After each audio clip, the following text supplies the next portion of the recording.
Hi, I'm Paul. I've been a teacher for 20 years and now I'm working for GradingPal, a new startup to help teachers grade papers using AI. One of the biggest concerns teachers have about AI grading is trust. Grades and feedback are sensitive. They need to be accurate, fair, and often aligned to a rubric. Teachers need to stay in control. You are the expert. Every score, every piece of feedback ultimately needs to feel like it comes from you, to build that relationship and trust with your students and families. That's exactly the problem that GradingPal is designed to solve.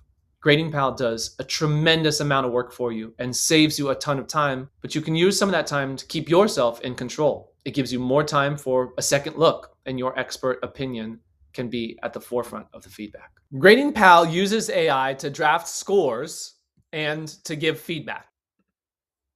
But teachers always have the final say. So in a moment, I'll show you how you can edit the scores and the feedback. You can still see the student work, and you can see an explanation from GradingPal about why it chose the rubric level that it says that student scored at for each criterion. So really, it's like the AI is suggesting a score, but the teacher can still decide it. We know that objective and really meaningful feedback comes from being clearly aligned to a rubric.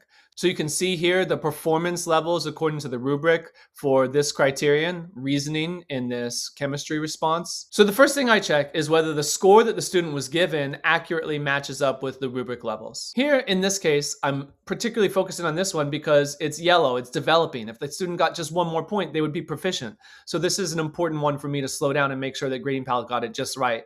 In this case, I think GradingPal got it right. The student did not really explain their reasoning fully.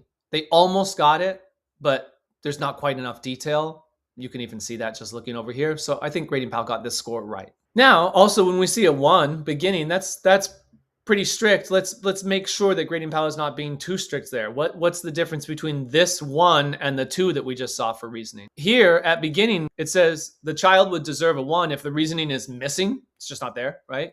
Or it does not make sense, or does not connect to the science ideas about temperature and particles. So this student, look, they actually even wrote more. They wrote 3 lines rather than 2 than that compared to that last student, but that doesn't necessarily mean it's better, but it gives us a reason to pause and look at it. Here it says heat gives energy to the reaction, which creates more molecules inside the beaker. No, it doesn't create more molecules here. So there, we took the time to look in because there was a reason why we might think that GradingPal was grading a little too strict here. Maybe the student deserved a 2 like that other student, but we can see clearly why they don't. That's the kind of vetting of the grading that teachers should always feel empowered to do, right? Teachers stay in control here. So I haven't found anything objectionable right now, but if I did, I could scroll down and click on edit, and then I could click onto developing if I thought the student deserved 1 more point. In this case, I'm going to leave it where it was at beginning, but I just wanted to show you that toggle feature to show you how you stay in control. And you could change some of the evidence, right? You could say, well, and you could explain exactly why you think the student deserved a 2 instead of a 1.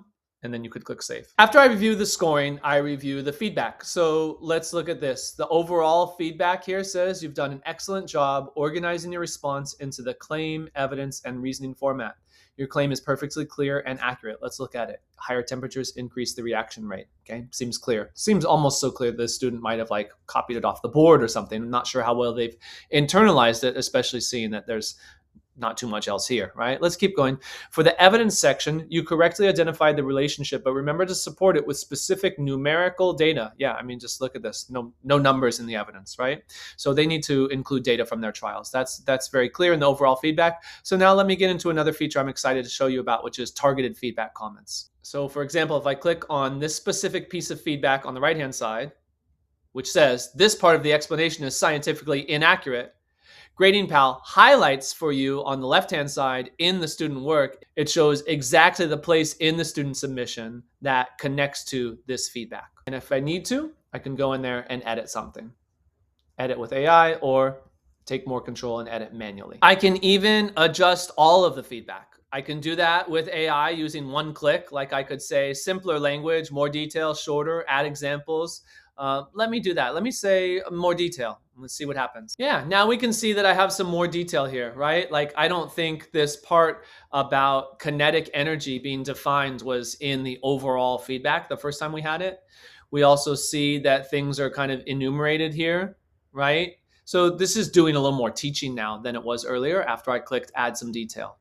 Let's see how that connects to some of the targeted pieces of feedback. Like we had clicked on this part earlier and it said, that something was scientifically inaccurate. Now it says, this is a common misconception. So I like that tone. It's telling the kid too, like you're not alone. A lot of people learning science make this mistake. Temperature is a measure of the average kinetic energy of particles, which is the energy of motion. So again, when I've clicked more detail, now the feedback is doing a little bit more teaching, right? These are probably things that the teacher has taught in class, and now I'm reminding and reteaching, which can be a helpful way to give feedback. You can also adjust all of the feedback by typing in your own instructions here. Like here's a fun one I'd like to try. Draft this feedback to be very rigorous, but also to playfully use analogies with K-pop demon hunters.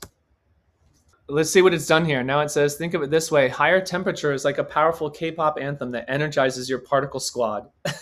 It might sound silly to a grown-up, but I think that might be really helpful for a kid learning this stuff, right? Once everything looks right, I'm ready to mark as reviewed, and I can also return the submission so the student can view their feedback. This workflow keeps teachers fully in control. GradingPal uses AI to handle the first draft, but humans ensure accuracy. You spend your time reviewing and refining, not writing everything from scratch.